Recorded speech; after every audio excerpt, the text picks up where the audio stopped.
Evet arkadaşlar, bugünkü videomuzda bu V15'lerin batarya uyumsuzluğu ile ilgili bir bilgi vereceğim size. Şimdi bazı cihazlar batarya seçiyor.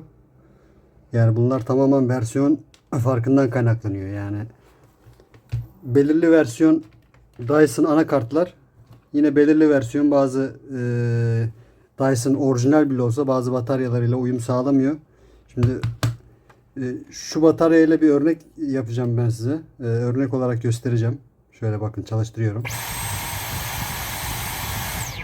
Hiçbir problem yok gördüğünüz gibi. Şimdi diğer bataryamı takıyorum. Bakın, bastım, elimi tetikten çektim. Hala kendi kendine çalışıyor. Tetiğe tekrar basınca duruyor arkadaşlar.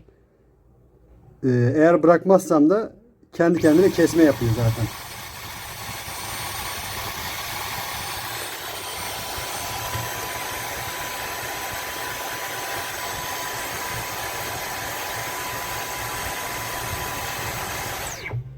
Gördüğünüz gibi böyle bir şey başınıza gelirse arkadaşlar, bilin ki bu tamamen, yani ne bataryanız bozuktur ne de cihazınız bozuktur.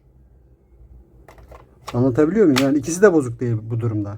Ben bunun birçok cihazı testini yaptım. Şimdi şu az önce taktığım bataryada biliyorsunuz.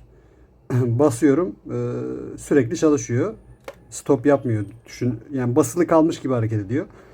Burada zaten şu Dyson'ın bataryasındaki şu iki tane büyük giriş güç girişidir. Şuradaki diğer küçük iki tane ayak data girişidir. Yani bu bir aynı zamanda anakartla bataryanın kartı arasında bilgi alışverişi de yapıyor. Versiyon farkından dolayı böyle bir sıkıntı oluşabiliyor. Ben bu bataryayı diğer cihazlarda denedim. Hiçbir problem yok. Ama bu cihazda, bu farklı versiyon anakartta denediğim zaman sadece onunla uyumsuzluk yapıyor. Hakeza bu batarya da öyle. Yani farklı cihazda bu iki bataryayı deniyorum mesela. Hiçbir problem yok. Ama bu cihazda bu bataryalardan birini denediğim zaman ve bunu yani farklı cihazlarda da bu başımıza geldi. Yani insanlar bu durumda şöyle bir kararsızlık içerisinde kalıyor. Ya bataryam bozuk ya cihazım bozuk.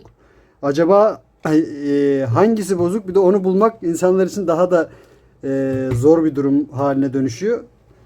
Hani başına böyle bir şey gelenler için söylüyorum. İçiniz rahat olsun. Bataryanız da bozuk değil, cihazınız da. Farklı bir batarya almak zorunda kalırsınız böyle bir durumla karşılaşırsanız. Yani bataryanızı değiştirmek zorundasınız tabii ki. Kendi bataryanızı da orijinal şekilde satabilirsiniz. Yani böyle bir uyumsuzlukla karşılaşırsanız. Bu kadar arkadaşlar. Videomu izlediğiniz için teşekkür ederim. Lütfen kanalımı takip etmeyi unutmayın.